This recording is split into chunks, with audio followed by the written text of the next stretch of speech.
बेमौसमी बारिश की मार से इस बार निचले हिमाचल के किसानों को गेहूं के उत्पादन में बहुत कम पैदावार होने से चिंताएं बढ़ी है। आपको बता दें कि जिला हमीरपुर में 30,000 हेक्टेयर भूमि पर गेहूं उत्पादन किया जाता है, लेकिन इस बार गेहूं फसल में केवल मात्र 25% तक ही उत्पादन हो पाया है। बेमौसमी बारिशों के होने से पिछले 20 सालों बाद इस तरह किसानों को गेहूं की फसल के उत्पादन होने से दिक्कतें झेलनी पड़ी है। वहीं पशुओं के लिए चारा भी काला होने से पशुपालक भी चिंता से जूझ रहे हैं।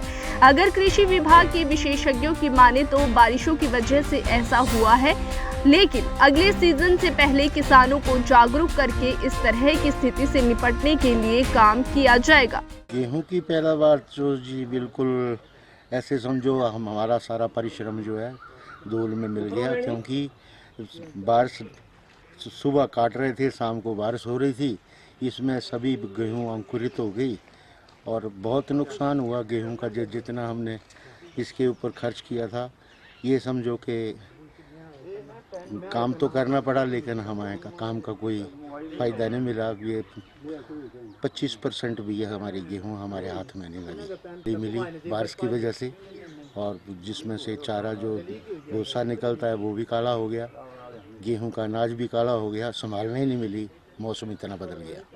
नमस्कार, मेरा नाम प्यारचंद शर्मा, गांव गाड़ियाँ से हूँ।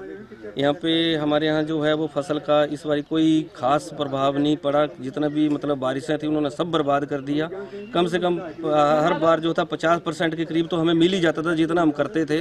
इस बार 10-20% से ऊपर नहीं गया। जितनी भी गेहूँ आई वो सारी एकदम से उसमें अंकुर आ गए पूरी तरह से, और इतनी ज़्यादा बारिश हुई कि उसको संभालने का मौका भी नहीं मिला। तो हम तो बोलते हैं कि अगर कुछ भी है गवर्नमेंट को भी इसके बारे में सुध लेनी चाहिए कि किसानों के बारे में क्या हो रहा है। ये हम कोई ऐसी किसानी तो करते नहीं है कि इसको बेचते हैं या कुछ करते हैं, ये अपने घर परिवार को पालने के लिए किया जाता है। तो अपने जानवरों के लिए जो उससे भूसा निकलता है उसको जानवरों के लिए करते हैं। तो कोई भी चीज़ जो है वो सही सलामत इस बारी घर नहीं पहुँच पाई। तो हमारी ये है कि सरकार को इसके बारे में कुछ सुध लेनी चाहिए, और आपके जरिए हम सरकार से भी ये गुजारिश कर रहे हैं कि कम से कम इन किसानों का ध्यान रखें। करीब हमारे हिसाब से को 15-20 साल बाद ऐसा एक मौसम चेंज हुआ है। बरसातें पहले भी होती थी, लेकिन सबसे पहले तो क्या हुआ कि हमारी जो सियाल बोलते हैं ना जी, सर्दी का टाइम जो है उसमें बरसात चाहिए थी गेहूँ के लिए, बिल्कुल बरसात नहीं हुई। इवन तो हमको ऐसे लगा कि शायद सर्दी के मौसम में पानी की बहुत बड़ी दिक्कत हमको आ जाएगी, लेकिन उसके बाद जब भगवान की कृपा होने लगी तो ऐसे टाइम पर कृपा हुई कि जब वो हमारी फसल पकने को तैयार थी और इतनी बरसात हुई कि 50% फसल तो हमारी कुछ आंधी से गई, कुछ सड़ करके चली गई और कुछ पानी ने खराब कर दी। उसके बाद हमको उम्मीद थी भी चलो जी 50% हमको मिल जाएगी। कटाई शुरू करी। कटाई के टाइम में इतना बरसा कि वो खेतों में गेहूँ खराब हो गई। अल्टीमेटली हमको जी 25 से 30% गेहूँ बड़ी मुश्किल से मिली है, वो भी खाने लायक ज़्यादा नहीं रही, क्योंकि काली पड़ गई और लोग संभाल नहीं पाए। इस बार बड़ी क्रोपमानी भगवान की रही है। पता नहीं मौसम में कोई खास चेंजेस आई है क्या हुआ, लेकिन कुछ भी किसान के हाथ में इस बार नहीं लगा। सभी लोग बहुत पीड़ित हैं इस बात से। क्या डिमांड रहेगी सरकार से सर? तो सरकार से हमारी यही डिमांड है कि सरकार गांव-गांव में अपने जो एग्रीकल्चर डिपार्टमेंट के लोगों को भेजे और लोगों का थोड़ा सा सर्वे करे, और जो गरीब लोग हैं जिनके पास बेचारों के पास अनाज नहीं है खाने के लिए, कुछ नहीं, उनकी कुछ हेल्प करे। सरकार कुछ ना कुछ अपनी तरफ से इसमें हेल्प करे, ताकि हम लोगों को ये महसूस हो, किसान को कम से कम, कि भी सरकार हमारे साथ है। अगर डिस्ट्रिक्ट हमीरपुर जिला हमीरपुर में देखा जाए तो 30,000 हेक्टेयर में गेहूँ का बिजाई होता है, और कम से कम 90% से ऊपर हार्वेस्टिंग हो चुकी है बारिश से पहले। लेकिन अगर 10% की बात करें तो बारिश की वजह से इसमें वायरस आ गया, और जिसमें पौधा काला हो गया हुआ उसमें।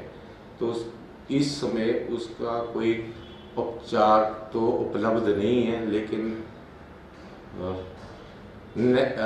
नेक्स्ट जो अगले इससे और प्रचार करेंगे, विभाग की तरफ से और प्रचार होगा कि समय रहते या तो फिर एक हमारे पास उपचार के लिए कार्बेंडाजिम या मेविस्टिन या बेबिस्टिन इस तरह की दवाई आती। तो अगर बारिश की संभावना हो तो उससे पहले अगर स्प्रे कर लिया जाए तो इससे इस तरह का वायरस आने की संभावना बहुत कम हो जाती है।